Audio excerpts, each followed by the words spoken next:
হায় হায় রে, এ আমার কি সর্বনাশ হচ্ছে! প্রতিদিন প্রতিদিনই আমার বাড়ি থেকে একটা না একটা জিনিস চুরি হয়েই যাচ্ছে। কে চুরি করছে সব? আমি কি দিয়ে সংসার চালাবো?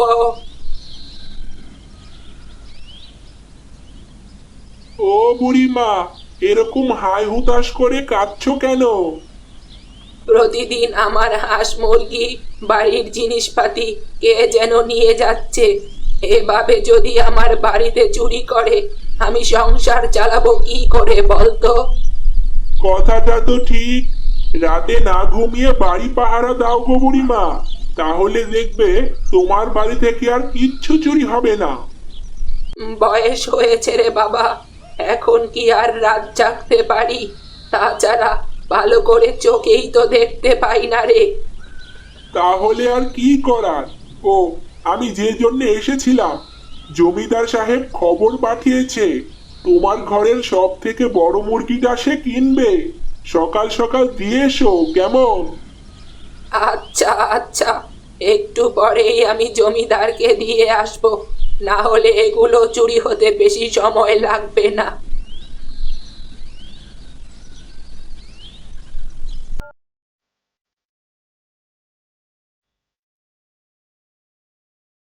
নে, আমি তোদের এত কষ্ট করে মানুষ করেছি, আর কে রোজ রোজ এসে আমার হাঁস মুরগিগুলো চুরি করছে?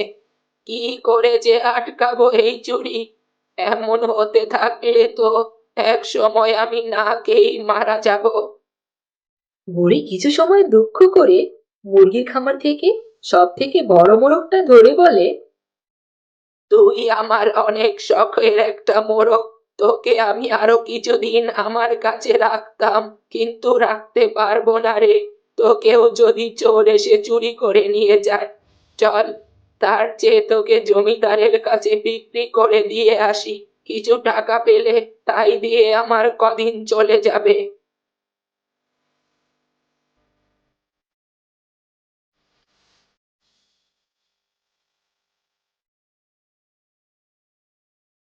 বুড়ি মোরগ বিক্রি করে ফেরার সময় রাস্তার ধারে একটা কুকুরকে মুমূর্ষু অবস্থায় দেখতে পেল।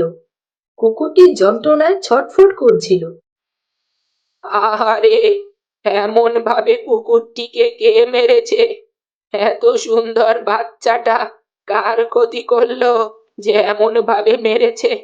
যাই হোক, আমার আবার তাড়াতাড়ি বাড়ি ফিরতে হবে। কিন্তু কুকুরটিকে এভাবে রেখে যাওয়া আমার উচিত হচ্ছে না। আমি বরং কুকুরটিকে আমার সাথে বাড়ি নিয়ে যাই। সুস্থ হলে তবেই দাঁড়িয়ে দেব।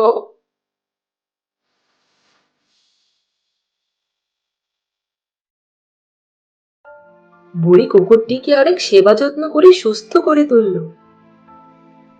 তোকে তো সুস্থ করে দিলাম, এবার যা বাছা, তোর মতো তুই চলে যা।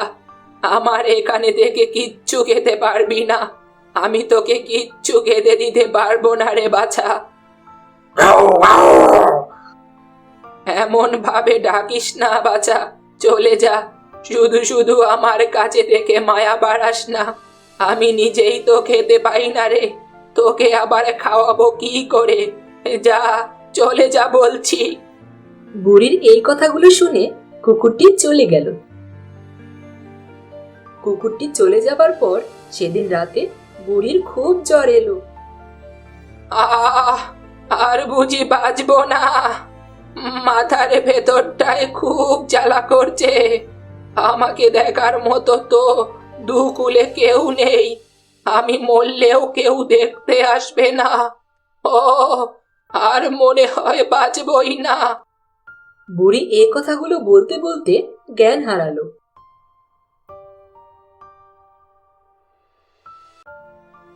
এদিকে কুকুরটি বুড়ির বাড়ি ফিরে এসে দেখলো বুড়ির খুব জ্বর। বুড়িমার গায়ে তো জ্বর, মনে হয় জ্বরের ঘোরে জ্ঞান হারিয়েছে। তাড়াতাড়ি বুড়িমার মাথায় পানি দিতে হবে। কুকুর কলে গিয়ে মুখ দিয়ে পানি নিয়ে বুড়ির মাথায় দিল। বুড়িমা, একবার চোখ খোলো তুমি। তুমি আমার জীবন বাঁচিয়েছো। আমি কিভাবে তোমাকে মৃত্যুর দিকে ঠেলে দিতে পারি? একবার চোখ খোলো। আহ এইবার একটু ভালো লাগছে। কে রে?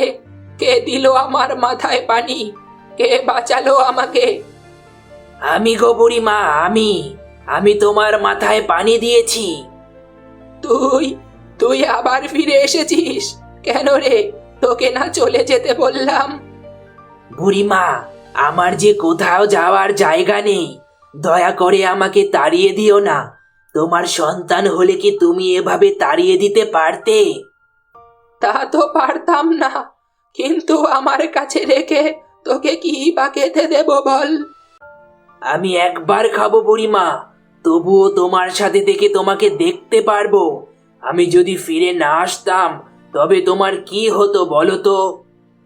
তা তো তুই ঠিকই বলেছিস। তারপরেও যে একদিনে আমার মায়া পড়ে গেছে। তুই চলে যাবার পর তোর জন্য আমার খুব খারাপ লাগছিল রে বাছা। দয়া করে আমাকে তাড়িয়ে দিও না বুড়িমা। ঠিক আছে, আল্লাহ যখন আমাকে কোনো সন্তান দেননি, তবে আজ থেকে তুই আমার সন্তান।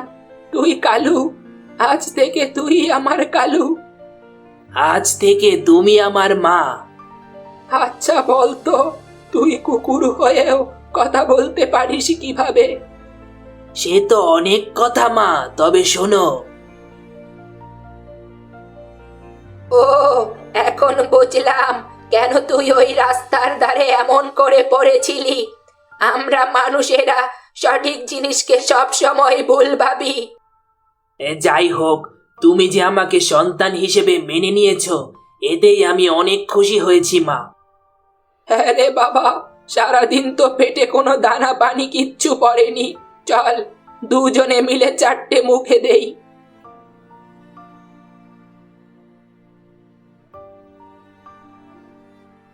কুকুরটি বুড়ির সকল কাজে সাহায্য করত। বুড়ি রান্না করতে আসলে পানি এনে দিত, জ্বালানি এনে দিত, এমনকি রাতের বেলা বুড়ির বাড়িও পাহারা দিত। একদিন রাতে চোর আসলো বুড়ির বাড়িতে চুরি করতে। অসুস্থ থাকার কারণে অনেক দিন হলো বুড়ির বাড়িতে চুরি করিনি, কিন্তু আজ বুড়ির সব হাঁস মুরগি নিয়ে যাব। রোজ রোজ চুরি করতে আসতে আর ভালো লাগে না। চোর জানতো না যে বুড়ির বাড়িতে বুড়ির একটা কুকুর সন্তান আছে। সে চুপি চুপি পা টিপে বুড়ির মুরগির খামারে গিয়ে মুরগিগুলো বস্তার ভেতরে একটা একটা করে ভরতে লাগলো। হাঁস মুরগির ডাকে কুকুরটি এসে চোরের ওপর হামলে পড়ল। অনেক জ্বালিয়েছিস তুই আমার মাকে, আজ তোর রক্ষে নেই। তোর পা কামড়িয়ে আজ তোকে উচিত শিক্ষা দেব, যেন জীবনে আর চুরি করতে না পারিস। এ বলে কালু চোরের ওপর হামলে পড়ল। এরে বাবারে, এ পাগল কুকুর আমাকে মেরে ফেললো। কে কে আসো, আমাকে বাঁচাও, আমাকে বাঁচাও। চোরের চিৎকার শুনে বুড়ি সহ আশপাশের সবাই বুড়ির বাড়িতে হাজির হলো। হারুন, তুই তুই এতদিন আমার বাড়ি চুরি করেছিস? হতচ্ছাড়া, তুই জানতিস না দুকলে আমার কেউ নেই? তুই কোন মুখে আমার বাড়িতে চুরি করিস? এই গ্রামে কোনো কিছু রেখে শান্তি নেই। আজ যখন একে পেয়েছি, বেটাকে ধরে সবাই কায়দা মতো উত্তম মধ্যম দিয়ে দেই। বেটা যেন আর চুরি করতে না পারে। আমার অনেক বড় ভুল হয়েছে, আমাকে ক্ষমা করে দাও। আমি আর জীবনে চুরি করব না। আচ্ছা যা, এবারের মতো তোকে ছেড়ে দিলাম। আর জেনে রাখ, জীবনে আর কোনোদিনও চুরি করবি না। যা, এবারে বাড়ি ফিরে যা।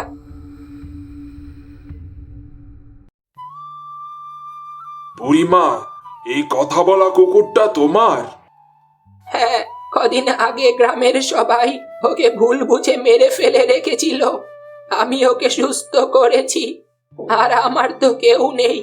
ও আমার সন্তানের মতোই আমার সাথে থাকবে যতদিন আমি বেঁচে আছি। কালু বাবা, তুই আছিস বলেই আজ বড় বাচ্চা বেঁচে গেলাম। না হলে ওই হারুন চোর আজ আমার সব হাঁস মুরগিগুলো নিয়েই যেত।